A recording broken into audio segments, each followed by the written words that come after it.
رسول اللہ صلی اللہ علیہ وسلم کی حدیث نمبر 34 سے 42۔ بسم اللہ الرحمن الرحیم۔ السلام علیکم ورحمۃ اللہ وبرکاتہ۔ حضرت ابو ہریرہ رضی اللہ عنہ سے روایت ہے کہ رسول اللہ صلی اللہ علیہ وسلم نے فرمایا، جو شخص لیلۃ القدر کی عبادت ایمان اور ثواب کی نیت سے کرے، اس کے گزشتہ سارے گناہ معاف کر دیے جائیں گے۔ حدیث نمبر 35۔ حضرت ابو ہریرہ رضی اللہ عنہ سے روایت ہے، نبی صلی اللہ علیہ وسلم نے فرمایا، اللہ تعالیٰ ارشاد فرماتا ہے، جو شخص مجھ پر ایمان لائے اور میرے رسولوں کی تصدیق کرتے ہوئے اپنے گھر سے صرف میری راہ میں جہاد کی غرض سے نکلے تو میں اسے جہاد کے ثواب اور مال غنیمت کے ساتھ واپس گھر لوٹاؤں گا، اور اگر وہ شہید ہو گیا تو اسے جنت میں داخل کروں گا، اور اگر میری امت پر مشکل نہ ہوتا تو میں ہر لشکر کے ساتھ جہاد پر جاتا، اور میری یہ تمنا ہے کہ میں اللہ کی راہ میں شہید کر دیا جاؤں، پھر زندہ کیا جاؤں، پھر شہید کیا جاؤں، پھر زندہ کیا جاؤں۔ حدیث نمبر 36۔ حضرت ابو ہریرہ رضی اللہ عنہ سے روایت ہے کہ رسول اللہ صلی اللہ علیہ وسلم نے فرمایا، جس نے ایمان اور ثواب کی نیت سے رمضان کا قیام کیا، اس کے گزشتہ سارے گناہ معاف کر دیے جائیں گے۔ حدیث نمبر 37۔ حضرت ابو ہریرہ رضی اللہ عنہ سے روایت ہے کہ رسول اللہ صلی اللہ علیہ وسلم نے فرمایا، جس نے ایمان اور ثواب کے نیت سے رمضان کے روزے رکھے، اس کے گزشتہ سارے گناہ معاف کر دیے جائیں گے۔ حدیث نمبر 38۔ حضرت ابو ہریرہ رضی اللہ عنہ سے روایت ہے کہ نبی صلی اللہ علیہ وسلم نے فرمایا، بے شک دین آسان ہے، اگر اس میں کوئی شخص کرے گا تو دین اس پر غالب آ جائے گا، اس لیے درمیانی راہ اختیار کرو، خوش ہو جاؤ، اور صبح، دوپہر، شام اور رات کے کچھ حصے میں عبادت سے مدد حاصل کرو۔ حدیث نمبر 39۔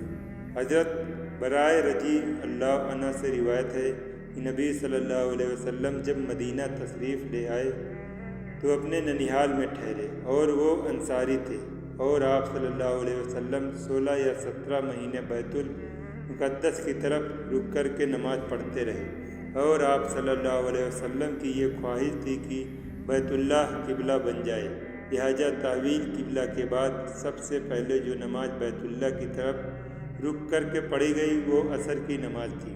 لوگوں نے آپ صلی اللہ علیہ وسلم کے ساتھ نماز پڑھی، پھر اس کے بعد ایک شخص کا گزر ایک مسجد والوں کے پاس سے ہوا جس نے آپ صلی اللہ علیہ وسلم کے ساتھ نماز پڑھی تھی۔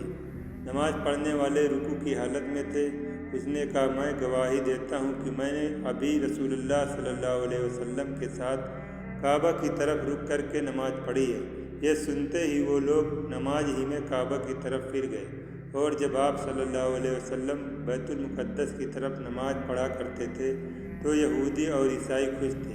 جب آپ صلی اللہ علیہ وسلم نے اپنا منہ کعبہ کی طرف پھیر لیا تو انہوں نے برا مانا۔ جہیر کہتے ہیں کہ ہم سے ابو اسحاق نے بیان کیا کہ انہوں نے برائے رضی اللہ عنہ سے اسی حدیث میں اس بات کا ذکر بھی کیا ہے کہ ہم ان لوگوں کے بارے میں کیا کہیں جو تحویل قبلہ سے پہلے شہید ہو گئے تھے، کہ انہیں نماز کا ثواب ملا یا نہیں۔ تب اللہ تعالیٰ نے یہ آیات اتاری کہ اللہ تمہارے ایمان نماز کو ضائع کرنے والا نہیں ہے۔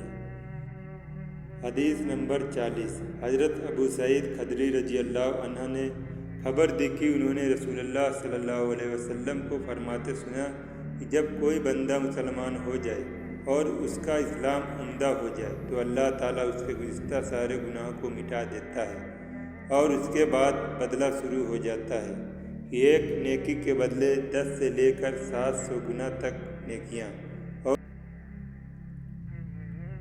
اور ایک برائی کے بدلے صرف ایک برائی، اور اگر اللہ تعالیٰ چاہے تو اسے بھی معاف فرما دے۔ حدیث نمبر 48۔ حضرت ابو ہریرہ رضی اللہ عنہ سے روایت ہے کہ رسول اللہ صلی اللہ علیہ وسلم نے فرمایا، جب تم میں سے کوئی اچھی طرح مسلمان ہو تو اس کے بعد ہر نیک کام جو وہ کرے گا 10 سے 700 گنا تک بڑھا دیا جائے گا، اور ہر برا کام جو وہ کرے گا اتنا ہی لکھا جائے گا جتنے اس نے کیا ہے۔ حدیث نمبر 42۔ عائشہ رضی اللہ عنہ سے روایت ہے کہ نبی صلی اللہ علیہ وسلم میرے پاس تشریف لائے اور وہاں ایک عورت بیٹھی تھی۔ آپ صلی اللہ علیہ وسلم نے پوچھا یہ کون ہے؟ حضرت عائشہ رضی اللہ عنہ نے کہا فلاں، اور اس کی نماز کا حال بیان کرنے لگی۔ آپ صلی اللہ علیہ وسلم نے فرمایا بس وہ کام کرو جو ہمیشہ کر سکتے ہو، کیونکہ قسم اللہ کی، اللہ تو ثواب دینے سے نہیں تھکے گا بلکہ تم ہی تھک جاؤ گے۔ اور نبی صلی اللہ علیہ وسلم کو وہ عمل بہت پسند تھا جس کا کرنے والا اس کو ہمیشہ کرے۔